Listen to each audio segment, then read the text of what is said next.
తపస్సు చేసుకుంటూ, తపస్సు అనగా బ్రహ్మచర్యం జపోర్మౌనం నిరాహారత్వమేవ చ ఇత్యేతత్తపసో రూపం సుఘోరం సుదురాశదం మనసశ్చేంద్రియానంచ ఐకాగ్రం పరమం తపః.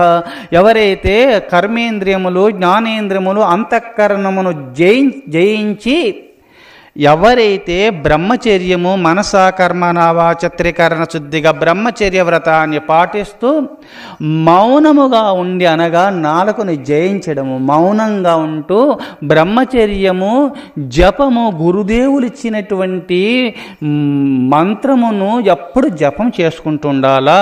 బ్రహ్మచర్యము, జపము, మౌనము, నిరాహారము అనగా ఎంత తినాలనో అంతే తినాలా, అధికంగా భోంచేయకుండా ఎవరైతే పరమాత్మ చింతన చేస్తూ యస్య అస్తంచ పాదంచ మనస